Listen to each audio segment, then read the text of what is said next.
She stood in the hallway, blocking the light, her shadow stretched across the floor like a threat. Her voice cut through the silence, sharp, high-pitched, trembling with rage.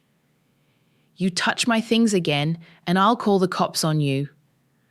The words didn't sting. Not anymore. I looked at her, this angry, shaking woman I had once cradled to sleep. And then I turned away, walked calmly to the kitchen counter, picked up my phone and said, "You're too late. I already did." There was a time I would have cried hearing her say that. There was a time I would have begged, would have apologized just to keep the peace. But that time passed quietly. Somewhere between the screaming matches and the broken dishes, between the stolen money and the bruises she denied ever happened. I didn't raise my voice. I didn't raise a hand. I raised a boundary. Because when fear starts living in your own home, you have two choices. Wait for it to devour you, or call it by its name and tell it to leave. Your move. If you've ever stood frozen in a room that once felt like safety, if someone you love ever used your silence as a weapon, then you already know. This story isn't about revenge in the way people think. It's about what happens when you're pushed past the breaking point, not by a stranger, but by someone who should have protected your heart, not held it hostage. If that speaks to you, tap the like button. Let it be a quiet way of saying, "I've been there too." Subscribe for more stories where dignity takes the driver's seat and justice doesn't shout. It moves with purpose. And if you've ever had to choose peace over blood, I see you. Now let's begin.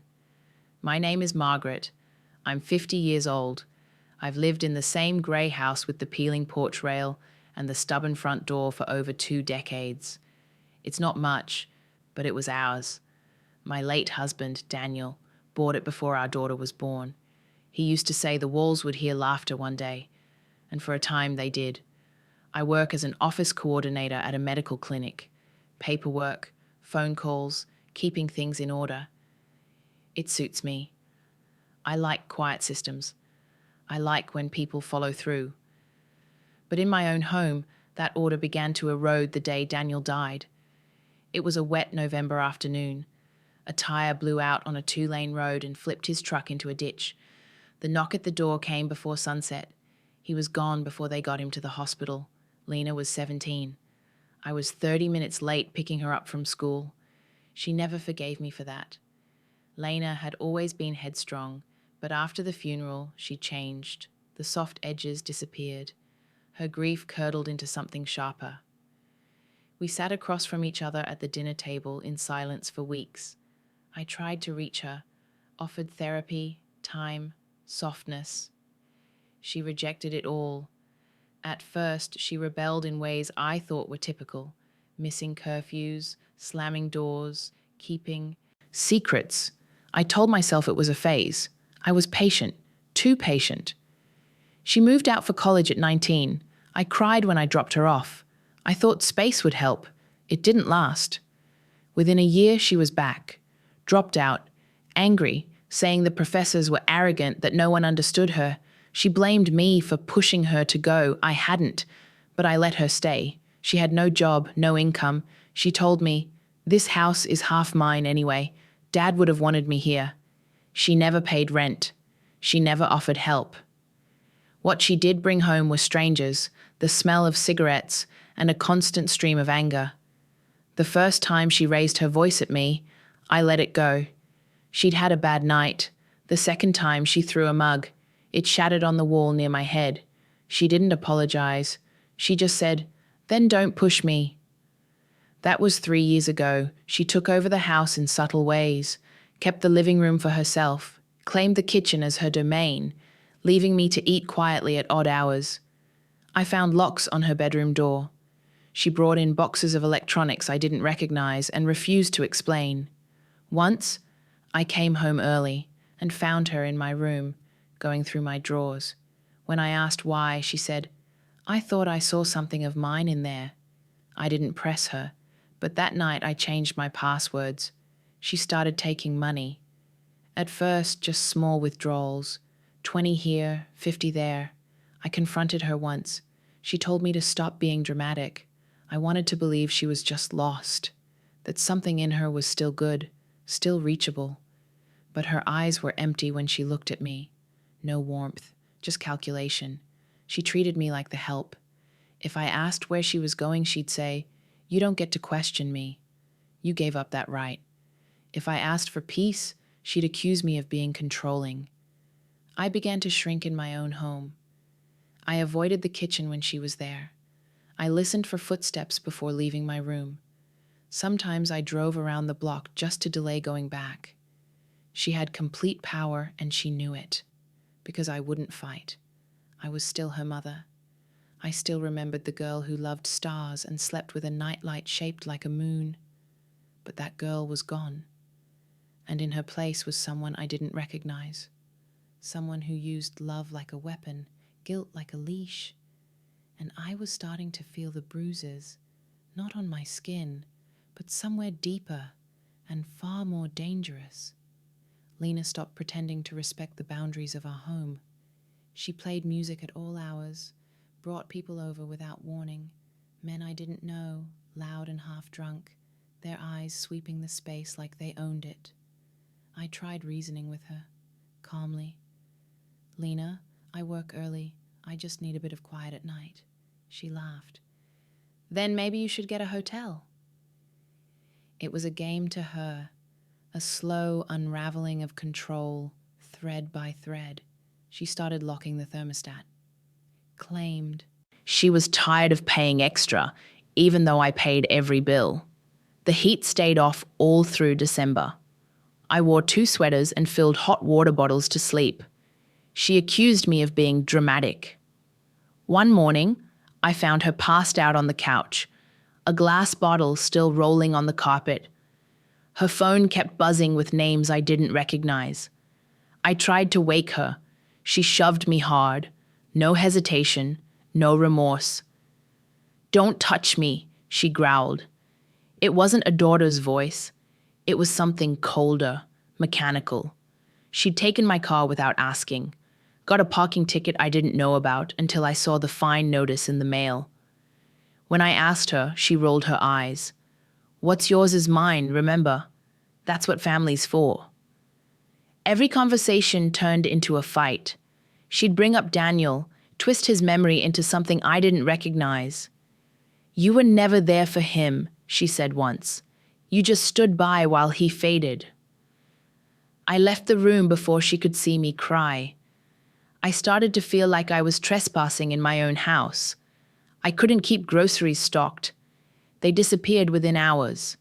She ordered things with my card, sometimes delivered under fake names. I confronted her gently. She grinned. "Can't prove it." But I could. I just hadn't started yet. Then she began threatening me directly. "One call," she said one night. "Just one call to the right number and I'll tell them you hit me. Or worse." I didn't react. She wanted fear. I refused to give it, but inside I was shaking, not from her threats, but from the realization that she meant it. That she could look me in the eyes, the woman who raised her, and lie without blinking, that she'd destroy me just to win. The final fracture came on a Sunday. I had made breakfast. I thought maybe we could have a meal together without tension. I set the table. She came down, scrolled through her phone, then looked at the plate and said, "This? What is this garbage?" I stayed quiet. She picked up the plate and flung it. The egg slid across the wall. The ceramic shattered. I stepped back. She stood there, breathing hard, then whispered, "Next time it'll be your face." She said it like a promise, and in that moment, something inside me gave way. But not in the way she hoped, not in fear, in clarity. This wasn't grief. This wasn't teenage rebellion. This was abuse. And I was done calling it anything else. I cleaned up the shards slowly. My hands didn't shake. I made tea, sat at the kitchen table, listened to the quiet after the storm, and then I made a decision. No more walking on eggshells in my own home. No more hoping she'd wake up changed. No more letting guilt tie me to someone who saw compassion as weakness. That night, I started a file, a quiet archive of everything I had let slide. Because sometimes justice starts not with a fight, but with a record, and the quiet resolve of a woman who has nothing left to lose. I began with the small things, the fragments. I gathered screenshots of suspicious transactions on my bank app, photos of the broken dishes she never cleaned up, messages she'd sent in moments of rage. They didn't tell the full story, not alone, but piece by piece, they built a pattern. And patterns, I was learning, were powerful. I recorded her voice when she shouted, never baited her, just let her say what she needed to say, and quietly pressed record. Once, I left my phone running while she hurled insults through my locked door. I labeled each file with a date. I didn't listen to them. I couldn't. Not yet. I bought a small camera. Discreet. I placed it behind the bookshelf near the entryway. It captured everything that passed through the living room, including the night she shoved me backwards when I blocked her from taking my car keys. She yelled that I was dead to her. I didn't yell back. I stood in silence and watched her disappear down the hall. And in that silence, something shifted in me. The next day, I took a personal day from work and met with an attorney. Her name was Ava. Calm, thoughtful, blunt in a way that felt like protection. I told her everything, and not with drama, but with precision. When I finished, she nodded once and said, "You have grounds. For a protection order. For pressing charges, for all of it." I didn't feel triumphant. I felt sad, but it was a clean sadness, a necessary one. Ava helped me file the paperwork. We drafted a restraining order. She told me what evidence would be most valuable, how to prepare my documentation, what language to use. I followed her advice exactly. Next, I visited a detective. I had printed everything. Photos, transaction logs, screenshots of texts. He was quiet while flipping through the folder. He didn't speak until he reached the video stills. Then he said, "This is enough to act on. We'll open a file today." I left the station not relieved, not vindicated, just grounded. Like I'd finally placed 2 feet on solid ground after years of drifting sideways. I changed the locks that same week, while Lena was out. I had backup keys made and gave one to Ava in case I ever needed it. Then I waited, not scared, not eager, just ready. When Lena returned and realized she couldn't get in, she exploded, pounded the door, screamed curses, threatened legal action. "You can't do this," she yelled. "You can't shut me out." But I had. I stood behind the door, phone in hand, voice calm. "You violated your right to be here. I filed the papers. Please leave." She threatened me again, said she'd call the police, that she'd tell them I was unstable. And I remember standing there with the phone already unlocked in my palm and realizing I wasn't afraid. Not even a little, because I had already called them. And this time, I wasn't asking for help. I was pressing charges. The mother in me grieved, but the woman in me stood still, steady, unwavering, and finally, free. They arrived within minutes, 2 officers, calm but alert. Lena was still outside, pacing like a caged animal, shouting that I'd lost my mind, that I'd ruined everything. Her voice cracked with fury, but not fear. She still didn't think anything would happen. I opened the door and handed them the folder I'd prepared. Dates, printouts, videos on a USB drive. No embellishments, just truth. They spoke with her first. She tried charm, tears, then rage. I watched her face shift through the phases, defiance, disbelief, and then, finally, silence. They cuffed her gently but firmly. She looked at me over her shoulder. Her eyes held nothing. Not hurt, not even anger, just disbelief. She thought she was untouchable. As the car pulled away, I didn't feel victorious. I stood at the doorway for a long while, the wind tugging at my sleeves, the sky a dull grey. It felt like watching something be buried, something that had died long ago, but was only now being lowered into the ground. Lena was released on bail within 48 hours. The charges were clear: assault, harassment, financial exploitation, and violation of the protection order.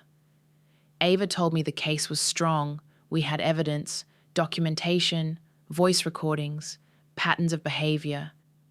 Still, the process was slow. Court hearings, motions. Lena appeared at each one with a carefully curated look, hair clean, face soft, wearing modest clothes like armor. She avoided looking at me. When the footage played in court, her voice, her threats, her hands pushing me back, the mask cracked. She stopped performing. The judge watched her closely. He didn't interrupt. He let the room sit in that discomfort.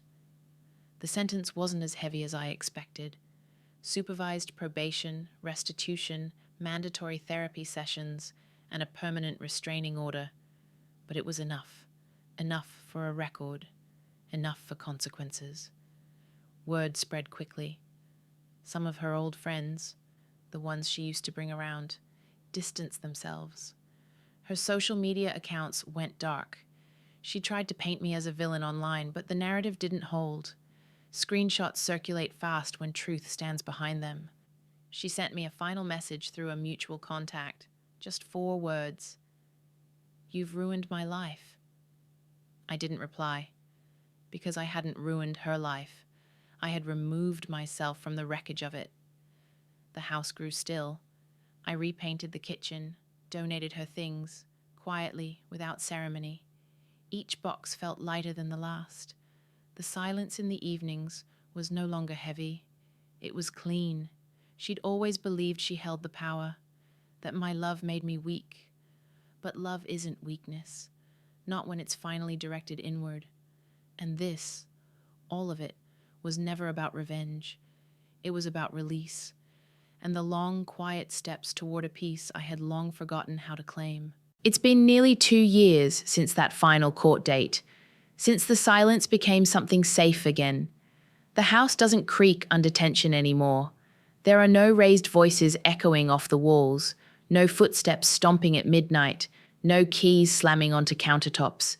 The space breathes again. So do I. I turned her old room into something soft.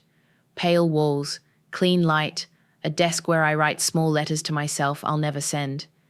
Notes that say things like, "You did the right thing," and "It's okay to rest now." Lena still lives in town. Last I heard, she moved in with someone new. She works part-time, still wears the mask when it suits her. She's learned how to say the right things, but not how to mean them. I saw her once, briefly, at the pharmacy. We made eye contact for a heartbeat. She looked through me like I wasn't real. And strangely, I felt no pain, just peace. She no longer has access to me, not to my life, my voice, or my fear. That was the justice, not her punishment, but my freedom. The law held her accountable. But I was the one who finally let go. I used to think love meant sacrifice, that being a mother meant standing between your child and every consequence, no matter how sharp the blade.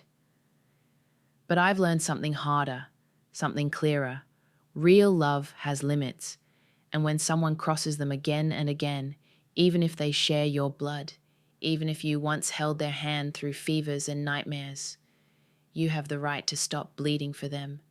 Lena may always tell herself a different story, one where I'm the villain, one where she was wronged, but I don't live inside her narrative anymore. I live in mine. I found strength not in anger but in clarity, and peace not in revenge but in reclamation. This home, this quiet, this version of me that stands tall again, it's all built on one hard truth. Sometimes choosing yourself isn't selfish, it's survival. And survival, when you've been silent too long, feels a lot like justice. Have you ever had to draw a line with someone who thought love made you powerless? Someone who mistook your silence for surrender? If you have, share your story in the comments. You never know who might need to hear it, and if this story gave you even a fraction of clarity, strength, or peace, hit that like button. Subscribe for more cinematic, true-to-life stories where justice doesn't shout. It stands tall, steady, and unshakable. Because here we don't tell stories to settle scores. We tell them to reclaim what was stolen: dignity, safety, and self-worth. And if you're still standing after the storm, you already won.